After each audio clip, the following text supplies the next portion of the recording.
I've been asked to provide the perspective of both the member of the professional division of the AHA Council and a faculty member advising and trying to place students in a leading graduate program.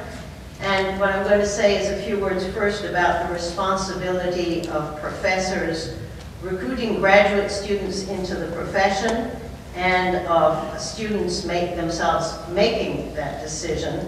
Then talk about the ways in which departments and students might change individual attitudes and institutional cultures with respect to jobs outside of academia. So I'm asking first, is there an oversupply? And second, is there a failure of imagination and a failure of institutional culture with respect to what jobs we go after? The job market is indeed in crisis right now, but as Rob has been saying, the grim situation he described in this January's perspectives and last January's perspectives is a more intense version of a situation that's been endemic for 40 years. It is really, really hard to get a tenure-track job in history, and the job you get may be one you really don't like. And with some ups and downs, it's been this way for a very long time. While the severe crisis of 2009-10 may be abating slightly, the overall decline in both in history majors and in enrollments in history. It's interesting that you said that history majors were going up. That's not the experience at our institution and at other institutions that I've talked to. We have a sense that history majors are actually declining. So your figures are interesting. But the decline both in history majors and enrollments in history courses that's been noted at many institutions, including my own, should not make us too sanguine about things picking up very much in the future. U.S. institutions produce about 1,000 new PhDs a year for, on average, 700 or 800 advertised jobs, although, as we've seen, it's just dipped further. That seems like a decent ratio until you take into consideration both the backlog of applicants vying for these jobs and the nature of some of these positions. The answer seems simple: stop producing so many PhDs, and more specifically, don't let students who don't stand a fighting chance enter PhD programs. This point has been made vehemently by Thomas H. Benton, a blogger who's been churning out gloomy, cynical articles in the Chronicle of Higher Education and elsewhere with titles like, quote, "Graduate School in the Humanities, Just Don't Go," or "Is Graduate School a Cult?" Bright undergraduates, he says, want to go to graduate school because they're addicted to praise from their professors, because they don't know how to function in the real world, because it's a shelter from the recession, because they idealize the life of the mind, all of which are exactly the reasons I went to graduate school, by the way. And he concludes, just to be clear, there is work for humanities doctorates, but there are fewer and fewer real jobs because of conscious policy decisions by colleges and universities, which is what connects with what was just said. There is, by the way, I kept thinking when I was reading this about, there's a bitterly funny little cartoon video making the rounds. I don't know if some of you got it. It's called "So You Want to Go So You Want to Get a PhD in the Humanities," where this bright-eyed but extremely stubborn and dense undergraduate is sitting talking to the professor and saying, "I want to go to graduate school in English. I got an A on my Hamlet paper. I will go to Yale. I will work with Harold Bloom." And the professor is saying, "No, no, you'll be an adjunct. You won't have health insurance," and so on. So, you know, this is kind of replaying in the back of everybody's minds. Benton is obviously taking the hardest of lines and accusing both advisors and undergraduates of naivete and bad faith. That said, those of us who encounter undergraduates considering graduate school in history should be extremely cautious, and I dare say most of us are. My own standard response to inquiries about grad school is only do it if you can get into a top program, preferably to work with a well-established and well-connected advisor. How well do students in top programs fare? According to the excellent survey of the profession that Rob Townsend and Tony Grafton, both the authors happen to be here, published in Perspectives in 2008, Top-tier institutions have a placement of 43%. I think Rob can fill in the details. I can give some more specific figures from my own institution, although the figures are always quite frustrating because they're not refined enough. But we just got the figures from our own graduate school, which does, by the way, keep records of placement, at least in the short term. Northwestern's history PhD program is ranked number 17, much to our collective outrage. We always spend weeks sort of denouncing numbers 14, 15, and 16.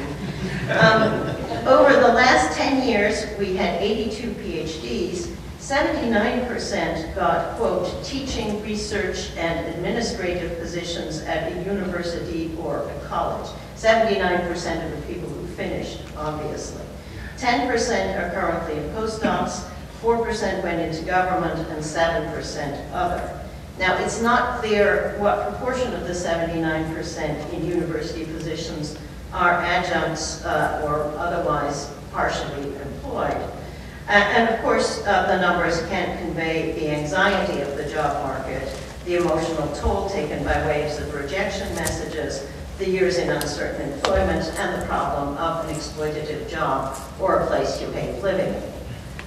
Still, it's actually been my experience, and I'd be interested in hearing from others, that in my program at Northwestern, there are a trickle of absolutely scandalous exceptions.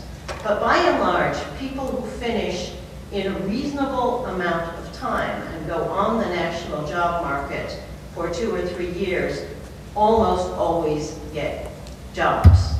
Not always jobs they love. But then again, you know, there are people who deserve jobs and go on the national job market and, you know, don't get jobs. So, you know, that's probably just as important in some general sense.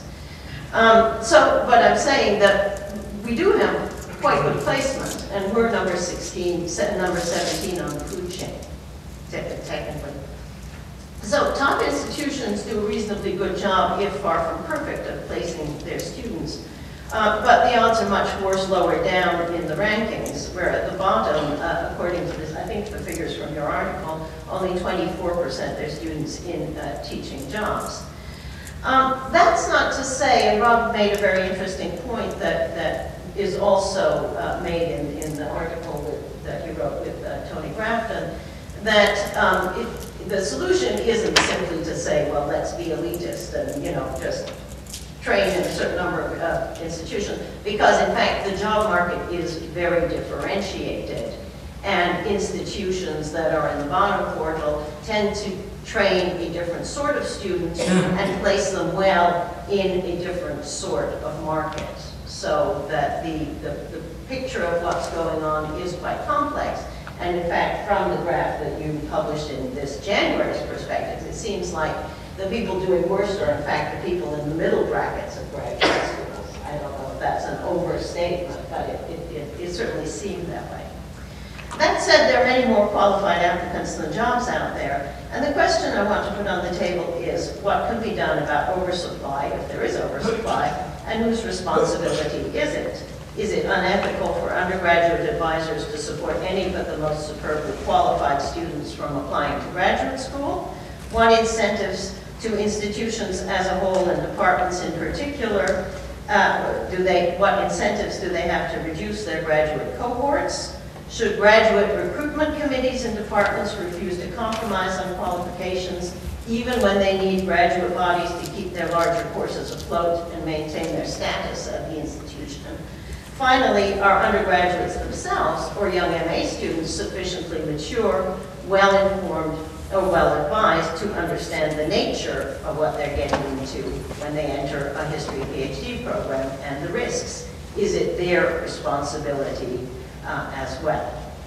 Well, in the second part of what I'm saying, I want to suggest that institutions, advisors, and especially departments should do a better job of promoting positions in history outside of academia as equally valuable options and of informing students about the possibilities. This is not an original point, but it has to be said, I think, loud and clear, said and resaid, and the culture has to change. In a 2005 article in Perspectives, Alexandra Lord, a federal historian who runs the site Beyond Academe, pleaded that we, quote, cease to embrace simplistic, balkanized, and hierarchical views of our profession. What does it say about our profession, she writes, when we believe that historians who work with senators, reporters, policy analysts, and the general public should not be among the very best in the profession? It obviously says that students' only models are their professors, and that those professors' only models are their own advisors, their colleagues, and themselves. Most of us who would not dream of demanding that our children become academics still find it hard to grasp that our graduate students might be happy as something other than mini-me's. And yet, Alexandra Lord makes a powerful case for the advantages of life outside of the teaching profession. One of the most professionally fulfilled people I know, one of the happiest historians I know, is an old friend who, after completing a PhD, an Ivy League PhD, decided not to go on the job market and has loved a series of jobs at the Smithsonian Institution, including his present position as a researcher at the Museum of the American Indian. Yet, in the current culture of academia, if I mentioned to a student that they might be happier living in DC and working on the mall than in the middle of nowhere teaching 3 or 4 courses a semester, they would hear it as, you're not going to make it. We've all heard the arguments for careers in public history. Beyond the intrinsic rewards of jobs which use historians' best skills and training, there are good salaries, positions in large metropolitan centers, and if not sabbaticals or summer freedom, at least a chance to work a civilized 40-hour week, which we all wish for. Most critically at this particular juncture, when history is being hijacked by Tea Partiers and right-wing demagogues, we desperately need our best and brightest to engage with the public on a daily basis. What's to be done? At the very least, students should be made aware of resources such as websites like Beyond Academe, which is aimed specifically at history PhDs, and Versatile PhD. The Beyond Academe site offers detailed information about searching for jobs in museums, the federal government, and historical consulting firms, as well as profiles of historians who've left academe for other kinds of positions, like my friend, and of influential public historians. It's specifically targeted that one at historians. Versatile PhD is for graduate students in all of the humanities and social sciences and offers 2 levels of service, free membership for online discussions, and then a paying institutional membership that graduate schools subscribe to for $1,500 a year that gives students access to a large bank of information, the texts of career panels, sample application materials, and a personal referral service. The 15 current subscribing institutions are high-profile places, including most of the Ivy League. At another level, long-term structural changes in doctoral programs, as well as fundamental changes in attitudes, can, and I think should be part of the picture, and this is what I think is really most important. Presentations about careers outside of academia should be part of the rosters of events and talks with which we greet first-year graduate students entering PhD telling entering PhD candidates right off the bat that this is one of their options could do a lot to break down the obdurate sense that non-academic jobs aren't quite as good as the ivory tower. I think when first-year graduate students come in, the orientation session shouldn't just be, here's your minor field, here's your exams, but it should be, we're training you for this, and you must realize that here are your options. Right from the start, right from year 1, so it's not what you do in year 8 when you struck out. Some institutions offer public history programs, but others could quite easily provide public history as a minor field option. And I don't yet know of any tell me if I'm wrong, of any sort of the really top grad programs, including my own, don't yet do this, and it's absolutely imperative that we do.